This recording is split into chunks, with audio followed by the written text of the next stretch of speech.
Ibu bikinnya mau di kamar mandi? Ya.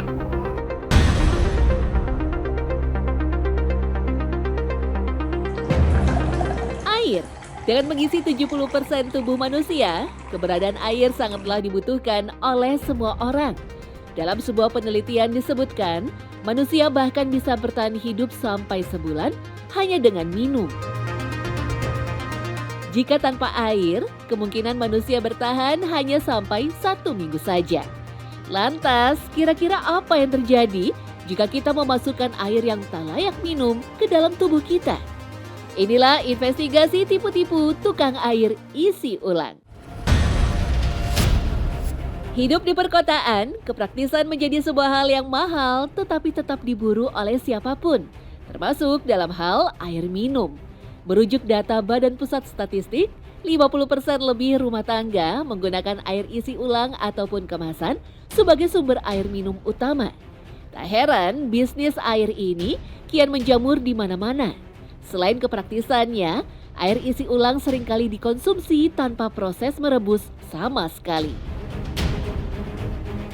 Isi ulang galon sih, karena dia tuh ekonomis, terus kayak dia tuh juga lebih gampang kan, gak usah direbus dulu. Terus juga pasti kalau air galon tuh pasti sterilisasinya aman banget, udah terpercaya gitu.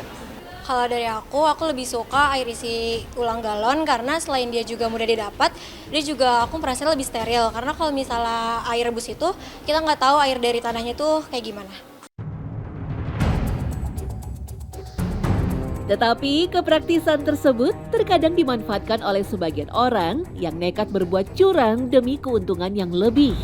Seperti yang dilakukan Dini. Selama 2 tahun ini, Dini menjual air isi ulang yang hanya diisi oleh air sumur dengan campuran tawas. Saya campur dengan itu, saya kasih tawas. Kasih tawas sedikit untuk menjernihkan dan juga biar aroma airnya juga nggak bau gitu. Jadi bisa dikonsumsi. Ya tadinya saya kan ngambil dari luar, ngecer gitu, datang sini jam 10, kadang 15 gitu.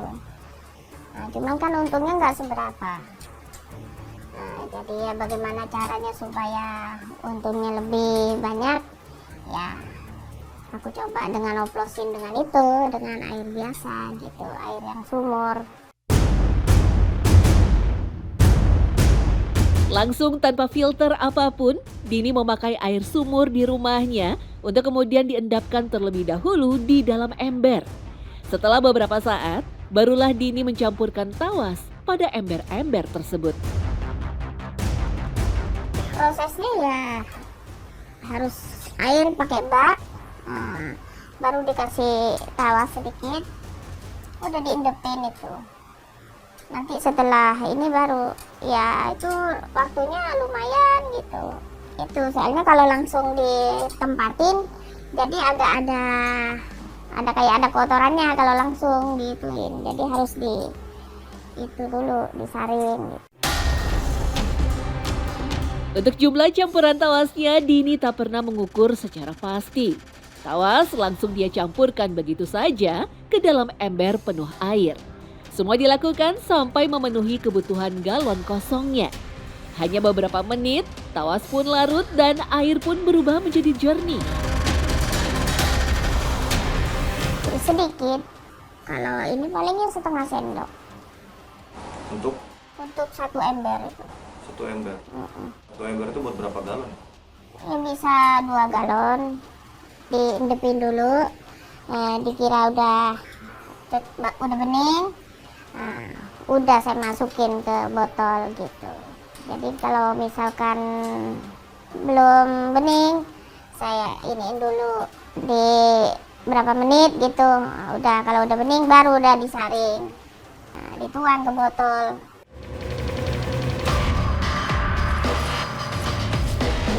Untuk menyamarkan aksinya, Dini selalu mencampur galon air tawas dengan galon isi ulang lainnya. Menurutnya, trik ini bisa mengelabui konsumennya karena rasanya pun dianggap sama dengan air isi ulang lainnya. Kalau cara tes airnya itu sebenarnya air itu sama.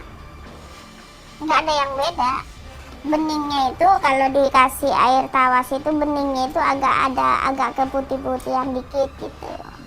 Jernihnya itu agak ini gitu. Tapi ya bening gitu, tapi memang agak beda sedikit gitu, tapi nggak ke kiri. Kalau rasa tetap sama. Cuman kalau misalkan di kulit gitu, misalkan kalau terlalu banyak agak perut kalau tawas. Dini mengaku mendapatkan ide seperti ini karena telah terbiasa menggunakan tawas sejak dia masih berada di kampung halamannya. Bahkan dia sendiri menyebut mengkonsumsi air tawas tersebut untuk kebutuhan sehari-hari. Konsumsi juga sih air tawas itu. Ya buat masak, buat apa, nggak apa-apa. Saya ituin. Saya juga konsumsi. Nggak ada efek mas kalau air tawas itu sebenarnya nggak ada efek. Memang untuk menjernihkan air juga itu banyak sih manfaatnya air tawas. Mandi juga misalkan ada yang misalkan buat mandi. Kalau misalkan orang itu punya bau badan, kalau mandi pakai air tawas tuh insya Allah ngurangin baunya.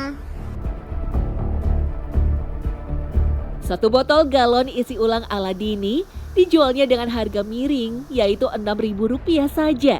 Dalam sehari, Dini bisa menjual sampai 30 galon dengan keuntungan 2 kali lipat dari sebelumnya.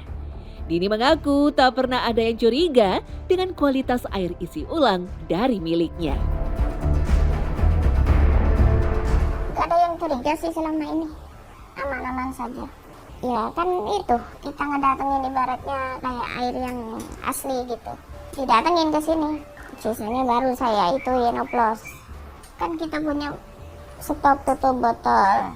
Ya orang beli ya misalkan ini tinggal ngambil gitu. Enggak dianterin gitu.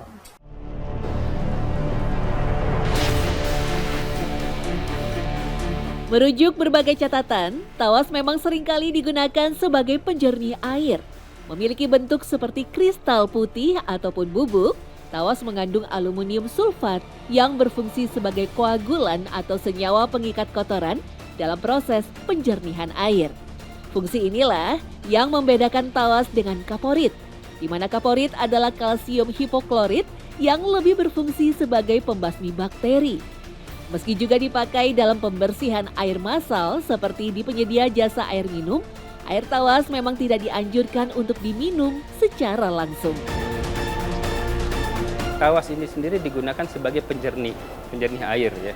Dari air permukaan, misalnya dia pakai air tanah atau air danau atau air sungai, ketika dimasukkan tawas itu kan terbentuk endapan. Endapannya itu ke bawah, turun ke bawah, sementara airnya bisa kita ambil. Namun kalau seandainya langsung digunakan sebagai air minum, sebetulnya tidak bisa. Kenapa? Karena dia harus diproses lagi untuk dihilangkan terlebih dahulu bakterinya, karena proses pengujian bakteri itu sangat penting. Dalam baku mutu air minum, ya, dalam Permenkes nomor 23 tahun 2017 itu jelas sekali bahwa E. coli dan total coliform itu harus 0 gitu. Jadi harus dilakukan proses terlebih dahulu. Pasalnya, air tawas sendiri dianggap mengandung logam berat yang berbentuk ion dan bisa menyebabkan resiko pada kesehatan, terutama hati dan ginjal. Ya, kalau seandainya terminum juga dengan adanya tawas, ini memang kita akan minum senyawa aluminium sulfat tersebut ya. Ya, kalau dari sisi toksikologinya gitu ya, memang ini kan tergantung jumlahnya juga sih. Kita tidak bisa menentukan bahwa ini berbahaya atau tidak ya. Tapi kalau seandainya berlebih, ya itu juga akan berbahaya terhadap tubuh kita, karena itu lebih banyak aluminiumnya dan sulfat yang masuk ke dalam tubuh kita gitu. Sementara itu, Budi sebagai pengusaha air isi ulang menyebut memang butuh proses yang tak sebentar jika ingin menghasilkan air siap minum. Di sini ada 11 filter ya, ada ultraviolet juga, terus ada bioenergi dan gas ozon ya. Kalau untuk masing-masing secara teknisnya saya kurang tahu, tapi saya yakin lah ini bersih karena kita cek juga ada alatnya ya. Kalau untuk rasa sama aja ya kayak air biasa ya. Dan untuk kualitas juga kita setiap hari kita cek ya, kebetulan kita punya alatnya namanya TDS meter ya. Itu kita setiap hari kita cek dan kita pastikan supaya tidak melebihi dari yang seharusnya lah itu. Untuk hitungannya itu kalau lebih dari 300 kalau nggak salah itu sudah tidak layak minum, tapi kita pastikan itu kurang dari 300.